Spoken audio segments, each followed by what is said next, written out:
Welcome to today's Explainer. We're going to be impartially breaking down a completely fascinating and honestly, a highly provocative survival strategy. We are digging into a text by Coach De Bruyne's called The Madina Blueprint, Rebuilding Communal Strength and Justice. Now, whether you end up agreeing with the author's conclusions or not, you've got to admit, this is a genuinely captivating read. De Bruyne's isn't just writing some theoretical pie-in-the-sky essay here, he is outlining a complete, alternative survival strategy for localized communities in a time that he views as being right on the brink of total collapse. To really wrap our heads around this blueprint, we first have to understand the incredibly high stakes the author sets up right out of the gate. He argues that modern Muslim communities are currently facing literal existential threats. He specifically points to drones picking people apart in Gaza and crushing sanctions starving entire neighborhoods in Yemen. So for De Bruyne's, rebuilding a tight-knit, localized community, it's not just some nice utopian idea.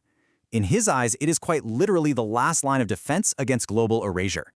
And the apocalyptic urgency of this text is practically jumping off the page right from the start. He actually frames this entire work as a message to the future, like a survival guide for generations yet to come who are dealing with the fallout of societal collapse. He calls his own era a disgraceful time, simply because communities lost the basic ability to defend themselves. He's practically pleading with the reader, saying, "Don't be like us, make new mistakes." It is a heavy, super dramatic hook, and it absolutely sets the tone for everything we're about to cover. So what exactly is the Madina Blueprint? Well, De Bruyne's defines it not as some museum piece or a historical artifact that you just admire from a distance. No, this is meant to be a modern, highly actionable survival strategy. He wants to take the original collectivist building blocks of the very first Muslim community in early Medina and apply them directly to solve modern geopolitical and social crises. And the reason this matters for us today is that he's not just giving us a history lesson. This is his proposed architectural model for tomorrow.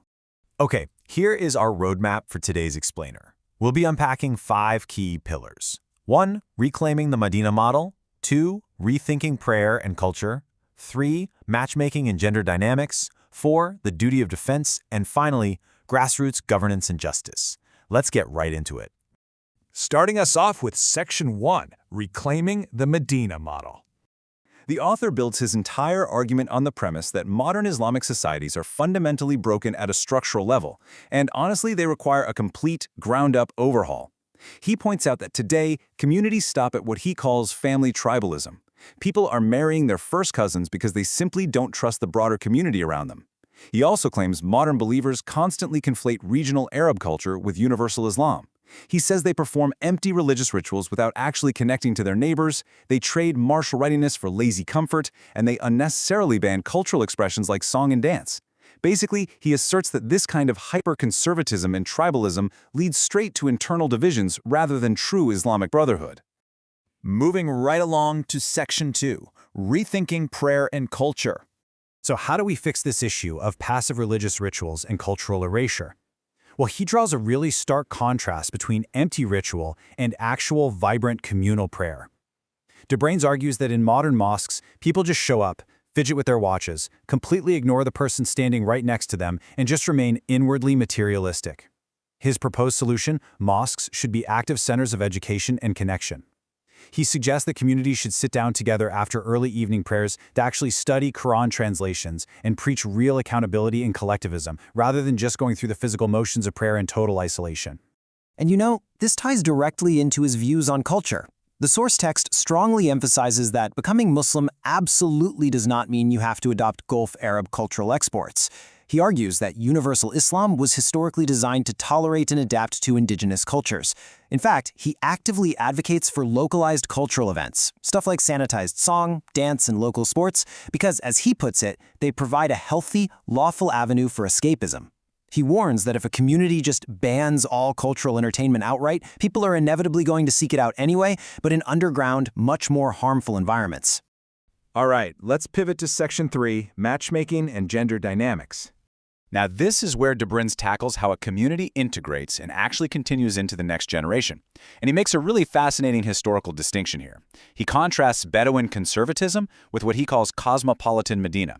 According to the author, the strict hiding of women in early Bedouin culture was just a practical survival necessity due to the constant threat of desert raids, literally, men stealing each other's wives. But he argues the Prophet's Medina was completely different. It was a metropolis, it was a cosmopolitan culture where visible, supervised mixing and courtship in the marketplace were entirely natural and safe because that threat of raids just wasn't there. He claims that over time we've accidentally hard-coded Bedouin survival tactics into universal religious law. Which brings us to a highly provocative claim from the text. And remember, we're just impartially reporting his argument here.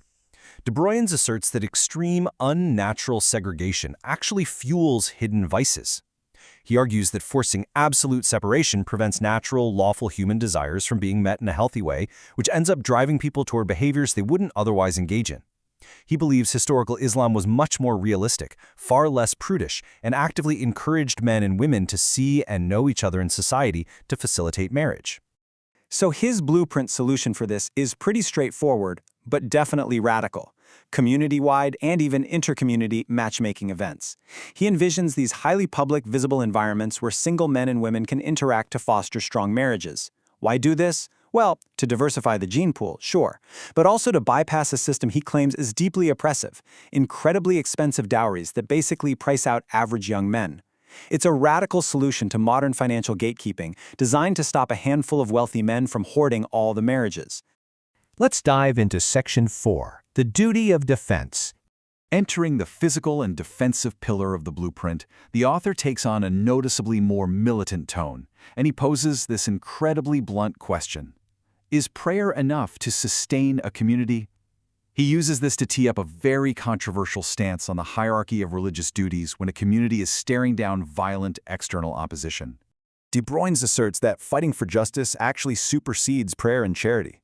To illustrate this point, he compares a person who prays for their own individual soul for 5 minutes a day to a figure like Nelson Mandela, who sacrificed 27 years of his life fighting for the dignity and justice of his people.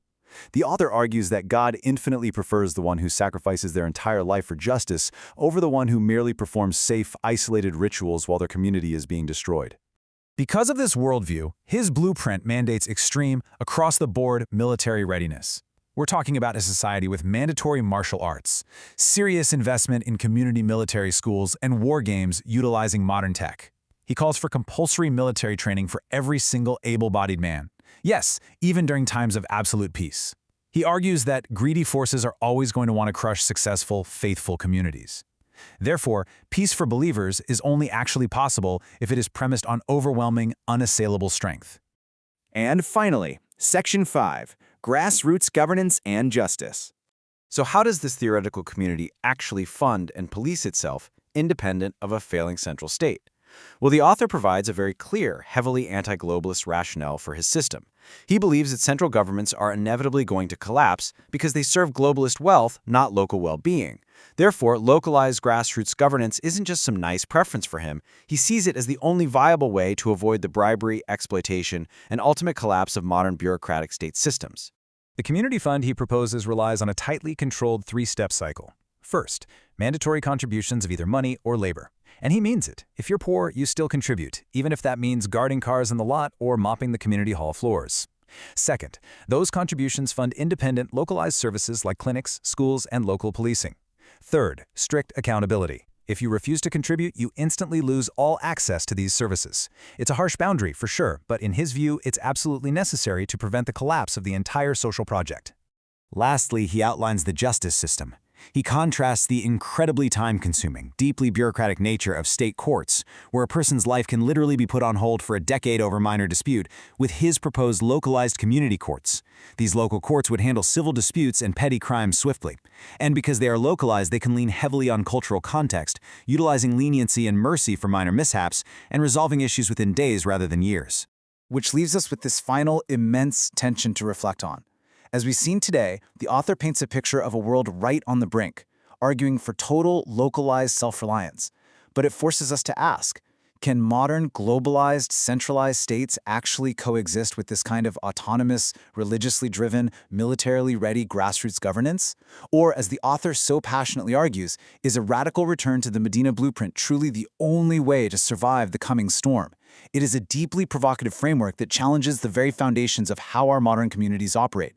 Thank you so much for joining me for this explainer, and as always, keep questioning the world around you.